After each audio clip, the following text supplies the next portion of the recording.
Today's special guests are Steve Fitzsimmons and Dale Bernstein from the Midwest Storm Group, and they got a lot of great information for us on what to do when we have severe weather here in the Fitchburg area, and a lot of safety tips. Joining me is Steve and Dale, and they're from the Midwest Severe Storm, if I get this right, Tracking Response Center, and kind of their role is to deal with severe storms. And Steve or Dale, can you just tell me exactly what do you do with your organization? Kind of what's your role in some of the training that you have? Well, we're a 501c3 nonprofit organization that transpires into working directly with the National Weather Service. We have offices up to Dane County Emergency Management, up to the EOC up there. We have a radio council, so we're in constant contact with them. We also work with the FEMA and the federal agencies and other government agencies, along with other county emergency operations. And so we provide what's called ground truth. Radar typically is a straight line. The earth is curved. It cannot see past a certain point, so that it won't see down below the cloud level, so that if we do have any tornadic activity, that's where we need the eyes on the ground. That's why we need spotters.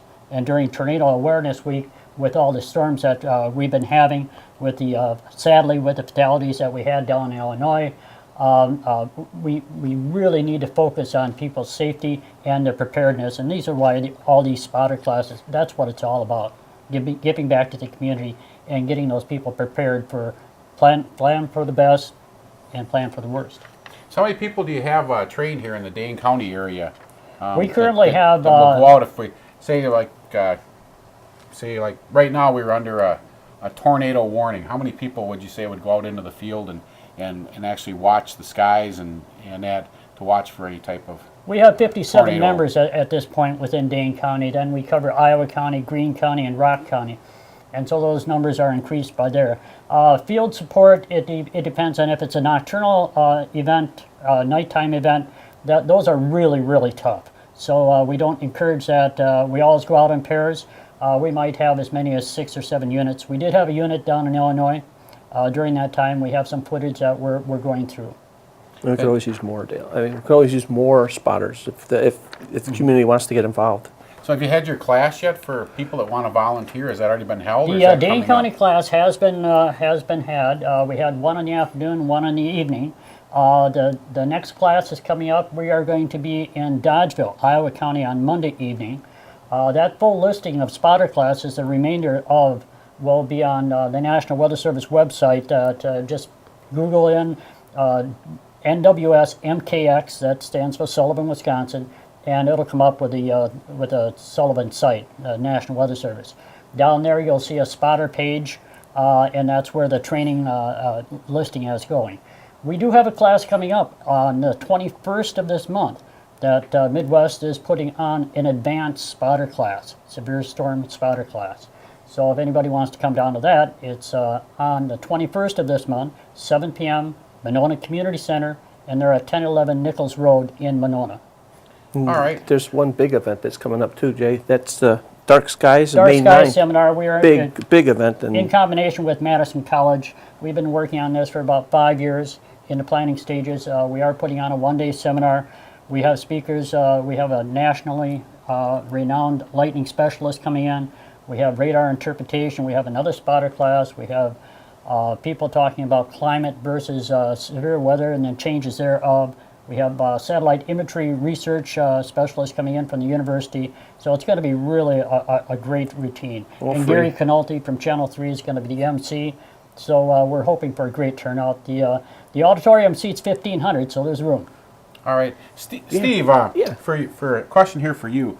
So what would be your role if we came under a tornado warning and you as a spotter, what would you do, and do you have any way of communicating other than a cell phone? Absolutely. We do have ham radio and business band radio that we communicate to what we call a net control operator. So what happens is we're watching the weather in advance. So this is something that everyone should be doing all the time, is be aware of the weather that's around us and that's coming 2 days in advance.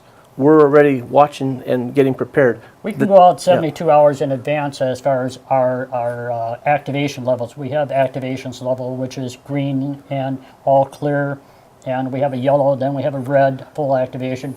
But generally, we try to get ahead of the game. So we'll go out there and meet and greet the storms as opposed to sitting and waiting for them to come in. And what I do is, since we're already going to have a net control up and running, I'll communicate to the net control operator and report anything that I see, such as, if I see a funnel cloud, hail, heavy rain, high wind, I'm watching outside my door. Some spotters will meet and greet the storms like Dale was talking about, but some stay at home. And a lot of us stay at home because it's close to the basement. If there's a tornado coming, you get down to the basement pretty quick. In fact, 2004, that's what happened to me. I was out spotting, looking at the clouds. I had a wall cloud just about over my head, and a tornado came and hit the Mineral Point, Whitney Way area, very close to Bob Lindmeyer. And I heard it.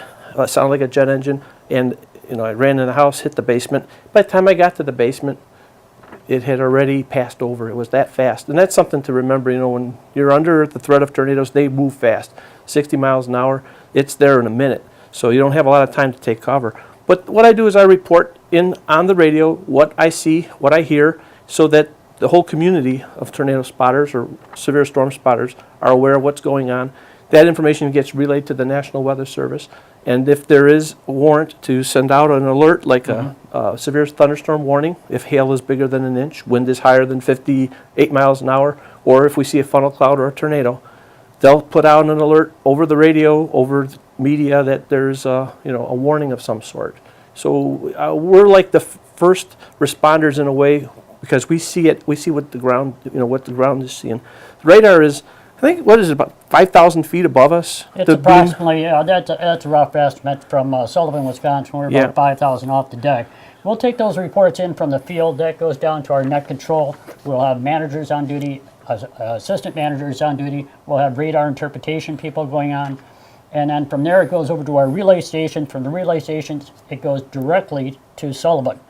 We are a member of Sulcom, that's Sullivan Committee, and they set up a radio net, and we're just a couple feet away from the forecasters so that we can get that information immediately to the forecasters and then let them be the decision makers.